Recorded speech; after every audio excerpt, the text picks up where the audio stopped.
Heidi, just go.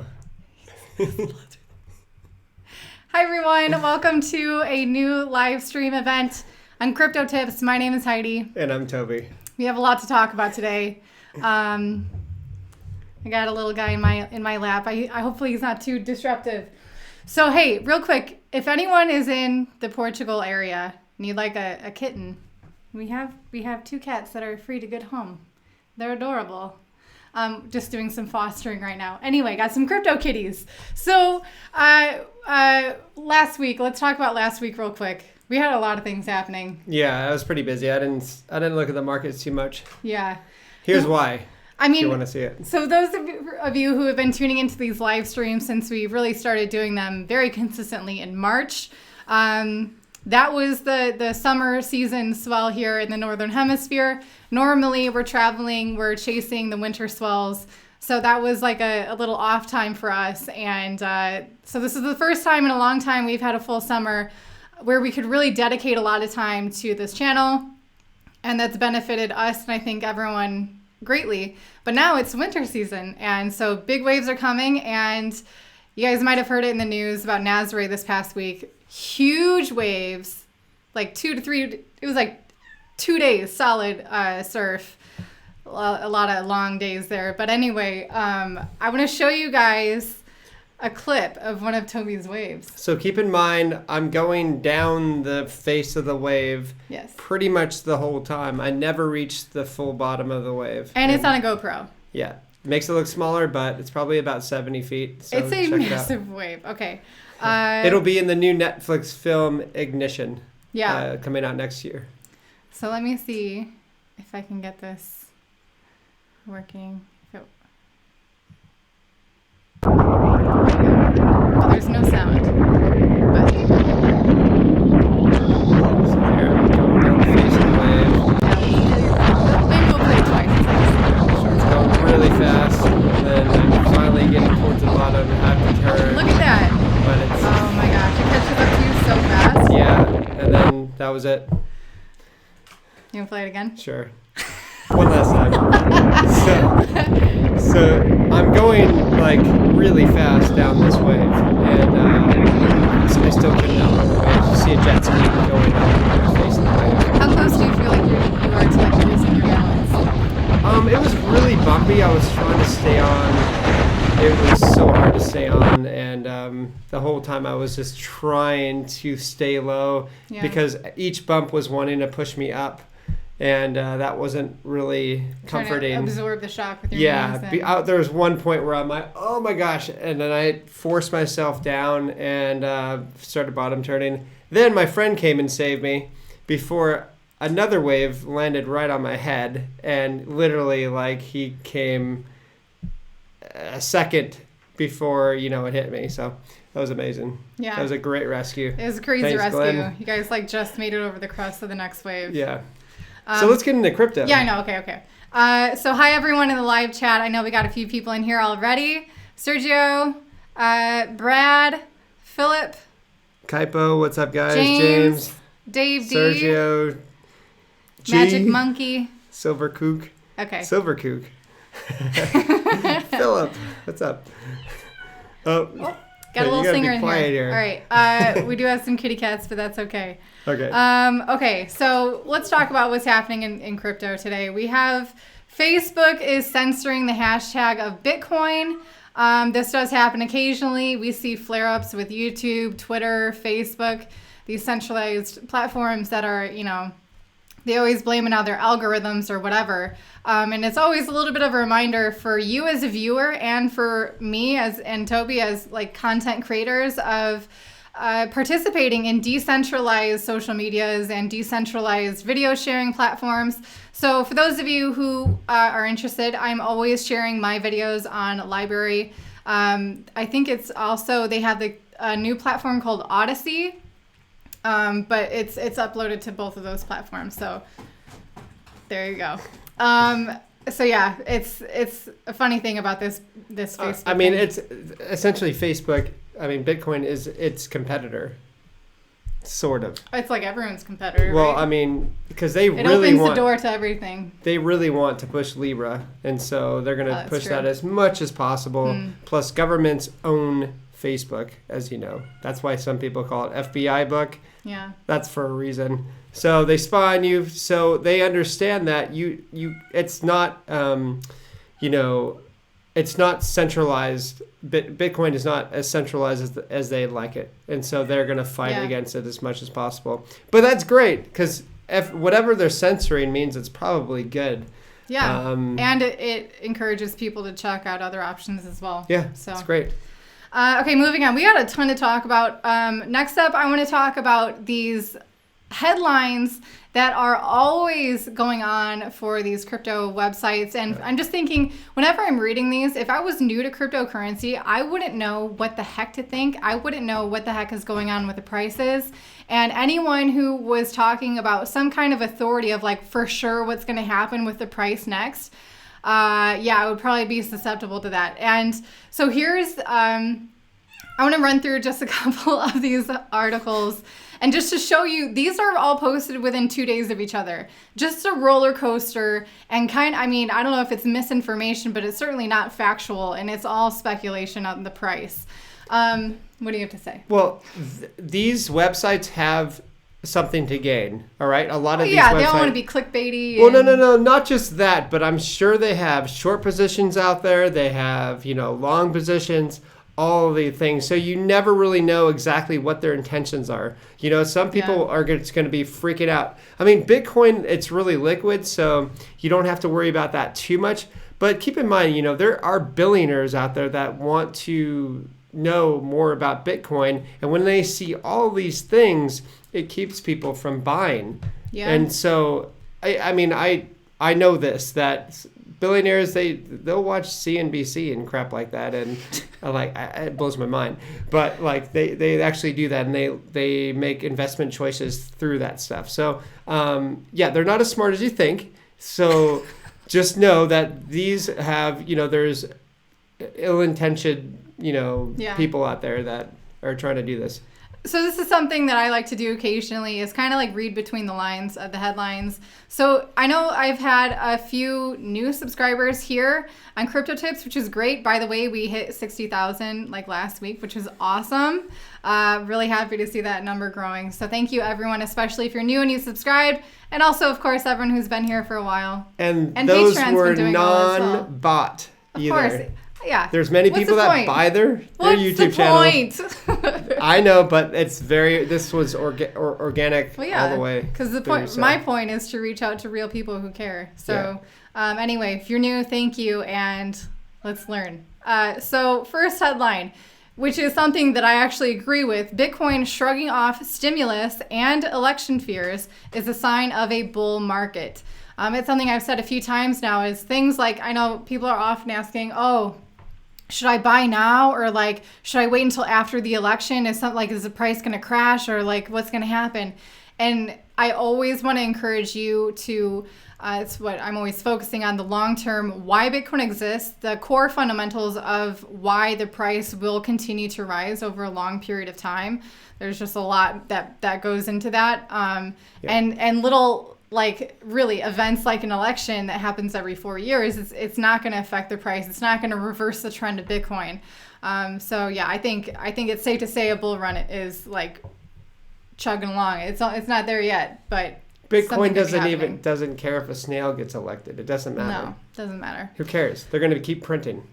And then the very next one. Possible Bitcoin plunge as elections near could spark massive altcoin rally. So Bitcoin either doesn't care about the election or it's going to plunge. So by Cole Peterson. So keep in mind these people that write for these stupid articles. These people are imbeciles. They have no idea what they're talking about. Cole, if you're in here, take offense because you're an idiot. Kobe. So I'm sorry, but the people that write this are just ridiculous. They're just trying to be clickbaity, and they're trying to mislead people. Well, come on. You can also just, as you've had experience in this space, you can see this for what it is anyway. I just can't stand stuff like this. It's ridiculous. And then Bitcoin is braced for a U.S. election earthquake this week. And then, expect an inverse capitulation if Bitcoin breaks $14,100, which was the new high that it hit. Wait a second. I thought it was 13,500 last time. Oh, okay. Yeah. See, these guys are just... And this new phrase of inverse capitulation. Like, shut up.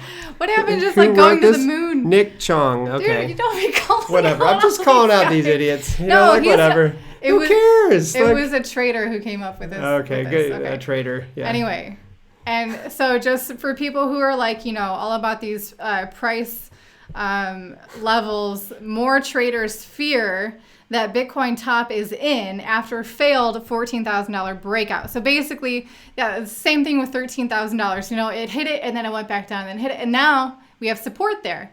And it's going to do the same thing to 14, but a lot of people think this $14,000 is like a psychological level. So once it finds support there, it's going to jump to like 20K. So let's see if Nick Sean is right. Yeah, that's the same guy. Yeah, okay. Is this the same guy who wrote this one and this one? Yeah, gosh, these guys are just knuckleheads. Okay, that's a little bit ridiculous. Nick Chong. One day later. Okay, I'm sorry. Okay. Let me see. Oh, pivotal point. Thank you so much. Just checking in with the... Thank you. And yes, keep accumulating. Always keep accumulating. And Exciting World Cryptos, thank you. Yeah. You're always great with the comments. So consistent. Thank you. Thank you, guys. I appreciate it. Yeah. Okay, so let me get to this next one. This is like why these little minuscule price movements, all this worry about, what's going to Bitcoin do today? What is it going to do tomorrow? This article is pointing out why you can just tuck some away, like Pivotal Point was saying, just keep accumulating, because Bitcoin is the best treasury reserve asset humanity's ever had. I want to read this couple paragraphs because I think it's really well written. At the time of writing this article, around 3.6% of Bitcoin is locked up in long-term holdings by institutional investors. I think that's also 3.6% of the total supply. I don't know if we determined that last time. Yeah. Anyway, according to the data, 13 entities have amassed close to 600,000 Bitcoin, about 2.85% of all Bitcoins, and worth approximately $6.9 billion. Okay, so $6.9 billion by 13 entities. That list includes MicroStrategy at the top. Can I say something about MicroStrategy really quick? Yeah. Just remember your thought on this. I'm just reading it. I read somewhere, I don't know if this is a fact, but MicroStrategy's made $75 million last year. From the time they invested Bitcoin, they are up $100 million. Yeah. In their cash reserves, guys. They've made more by holding Bitcoin than their actual business produced. This puts to shame any investment in the entire world. And it's going to inspire so many people going to want to try to do that. Oh my gosh. Like, this guy is going to be labeled a genius. They made more money from holding Bitcoin than their business produced. They can just chill. They can shut the door and put it all into Bitcoin. Why not? So anyway, the top of these are MicroStrategy, Galaxy Digital Holdings, and Square. With that stated, the amount of Bitcoin that publicly traded companies hold as a reserve is a tiny fraction of the corporate treasuries around the world. Indeed, the actual amount of cash held in reserves is in the trillions of US dollars. But consider this, 9 companies in the S&P 500 are sitting on close to $600 billion in cash and short-term investments.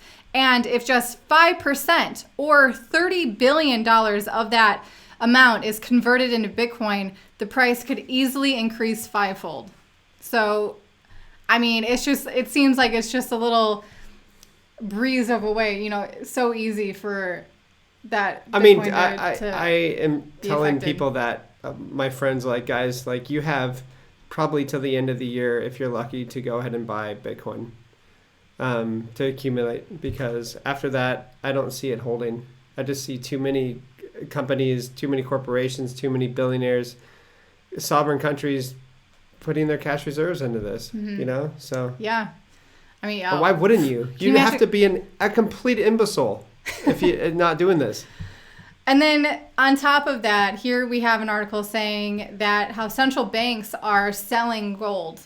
That is a stark contrast to what they're doing. Just last year, they bought 141 tons of gold. And this year, it just says central banks. It doesn't say which ones in particular. It mentions Russia sold gold for the first time in 13 years. But it says central banks reportedly sold 12 tons of the yellow metal right in the September quarter. This is in stark contrast to last year's purchase of 141 tons. So not exactly like that's a lot of gold to be dumping on the market coming from a central bank. So that could also be ironically affecting the price of gold because they're doing this supposedly to address the effect of this, global lockdown happening.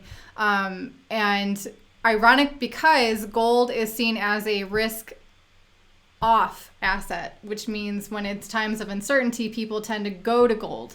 And now because of this uncertain times that is being caused by whatever, people have to dump gold. So maybe it's going to transfer into Bitcoin. Yeah, I think so too. I think that because also you have the London Gold Fix, you have all of these entities like JP Morgan, Goldman Sachs, and Wells Fargo, and the list goes on. People that are manipulating the price of gold and silver, and this just Google quick DuckDuckGo search, and you'll figure it out. So I think people are just sick of it, and you know what, we want something that's transparent, that they can't double spend, they can't just print out of thin air, and because gold certificates and silver certificates, I mean, there's 1,000 to 1 maybe right now. Who knows? You don't even know. Exactly. So you don't know when that's going to end too, because central banks aren't losing power right now. They're actually gaining a lot of power. And so why not just go with Bitcoin? And so I think that's a big plus for Bitcoin on that. Yeah. And, also as far as people digging up gold, gold and silver, because silver is a byproduct of when people dig for gold. And so, you're having a lot of people having better methods, finding new technologies to find gold so that it becomes easier and easier. You know what I mean? So, or maybe even to mimic gold. Oh yeah, you have tungsten, which is pretty much the same density as gold, which people can mimic all the time. Nobody's going to cut in half their gold 20 ounce bar or 100 ounce bar, you know what I mean? So yeah, there's a lot of different ways to increase the supply of gold, and why not just Bitcoin that has a set supply? Yeah, sorry, I was looking at some of the comments. One stoned hobo says, "Hello, dear sunshine." Hello. Here you go.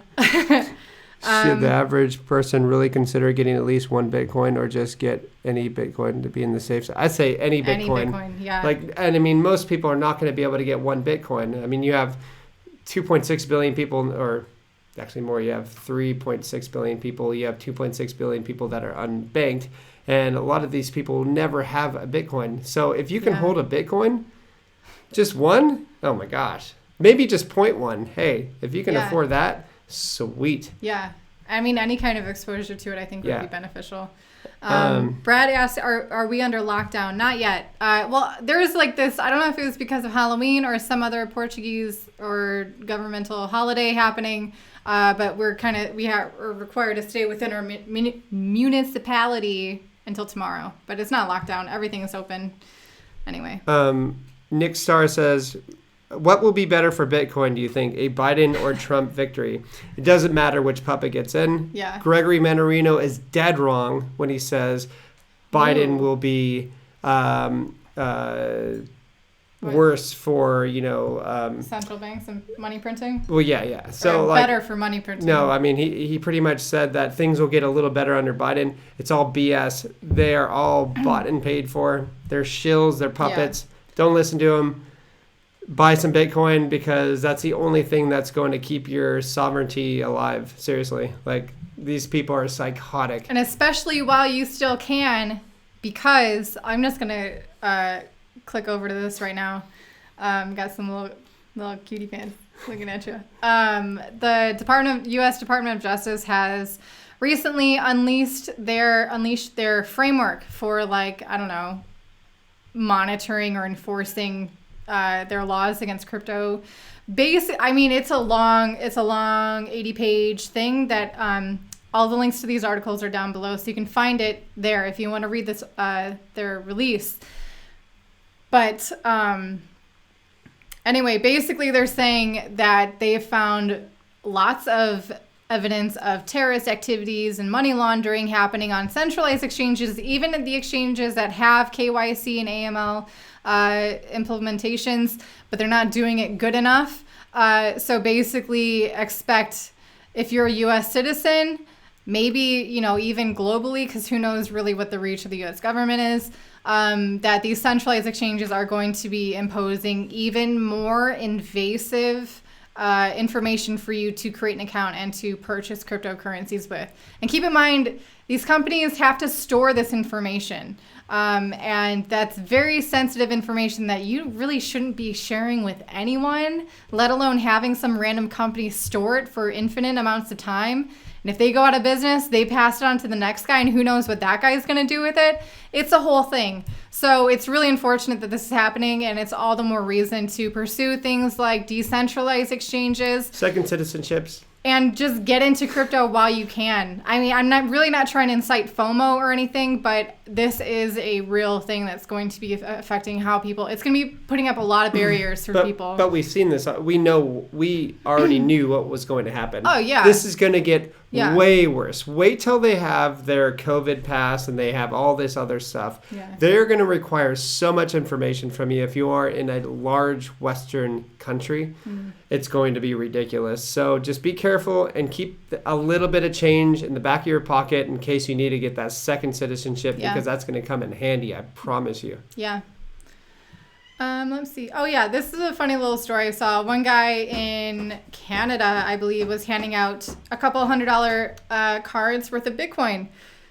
Not directly handing it out, because I guess they're not allowed to do that, but he had it like in a bucket on his front stoop. And there's this video within this article of these kids digging through it. And like, there's two kids who know it, and they're like, this guy's singing. Sorry. So they're digging through it, and they find the cards. Guys, sorry.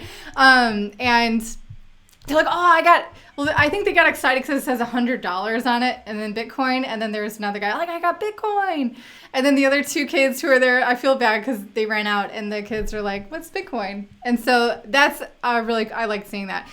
Furthermore, for that guy, that's a tax write-off, by the way, if you gift your cryptocurrencies. So for those of you always looking for little, I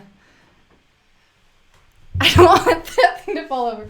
For little ways to shave off your tax responsibilities, consider gifting some crypto. Last up I want to talk about is Ethereum 2.0. Finally. Could it be launched next week? I don't know. That's what they're saying. That's what they're saying. Hopefully. That would be very nice. What's hey, up, Paulo? Does that change your view on Kraken? I mean, I don't know. Honestly, it's painful for me to recommend any kind of a centralized exchange just because of the principles that they operate of, controlling your crypto, obviously. But is it like, the least evil one? I don't know. But maybe. There's no guarantees. And I wouldn't, It's one of the best centralized exchanges out there. They handle it in-house. Apparently, according to the representative that I spoke to and asked about how they handle their KYC information, they said they dealt with it in-house. But anyway. The Day of the Dead celebrated in Portugal. Yeah, it's also celebrated all over the world with people like the zombies wearing their masks and stuff. So. Huh? Zombie. Oh, you're zombies. Zombie apocalypse. That's what we call zombies. Walking around. Sheep zombies. Yeah. Okay, so anyway, Ethereum 2.0 developers are saying they're pretty much ready to launch the beacon chain. Don't jump into this immediately. Yes. Seriously, guys, if ETH 2.0 comes out, make sure you do your homework. Make sure you understand the lockup period. If you lock up your coins, if it's like over a year, and the bull hits and you see your coins go up and then all the way back down, there's no point of staking it. You know what I mean? So make sure you have some coin that isn't staked. All right. Just keep that in mind. That's one investment, consideration you should do. And furthermore, this is just new code really generally. There's a reason why it's been delayed so many times, because they keep coming into bugs. And this is actually one of the last things they're waiting for is a feedback from their latest audit. And he also, this developer advised waiting a while for those not totally confident in staking at the outset. This may be the case for the majority of ETH holders initially. So basically, if you're not sure and you want to swing around a lot of money to be staking into Ethereum, just wait to see what happens, because you don't want to be necessarily the test dummy. Yeah. And for those of you who think, there's no more bugs in DeFi, Yearn Finance avoided what could have been a costly hack, because Harvest Finance lost about, how much was it? It was like 33 million, I think, that they lost. 30 million. 30 million from user accounts. He could have gone a lot more, but then he stopped the hacker, so maybe he felt bad. He's like, oh, this is too easy. Like, I actually don't need any more money. Nick Chong, he actually wrote something good. There you go. That guy again. Hey, a redemption story. But so I wonder what he thinks. He's probably going to go up or down or sideways. Seriously, if it's that. But basically, this is a reminder. I know there is a large rash of DeFi hacks that happened earlier this year. It's been, several months, and they're still happening. And just as a reference, like, for example, there's websites like this, DeFiSafety.com, that show you. Oh, we're floating around. Like how these are ranked.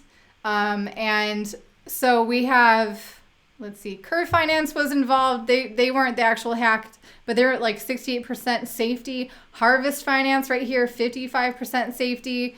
And then we have Spaghetti Pasta. Wow, Yearn Finance at 66%. So there's still quite a few of these that are like not even 90% safe.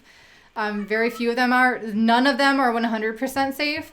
So that's the difference between, you can participate in this DeFi space by holding, I know, it's going to be okay, by holding the coins or by actually using the smart contracts on that platform to participate in the lending part of it. And if you're holding coins that are attached to a platform that suffers a major hack, you could also be, your coins could be devaluing because of that hack.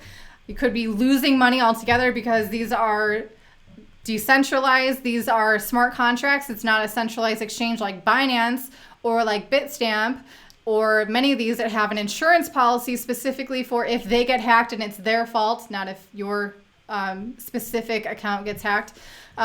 So yeah, there's a lot of risks involved. We don't really participate at all. We did that video for Uniswap. That was nearly the extent of what we do for like farming and things, but yep. A lot of risks involved. I just want to show you guys that. But anyway. So. Anyone want a cat? Literally, I have 2 kittens. They're adorable, and they are free to a good home. I've been fostering them for a while now. So tell us how you really feel about Nick Chong. I'm just not into poor guy. He's like, oh, whatever. He's probably told what to write, and so whatever. It doesn't matter.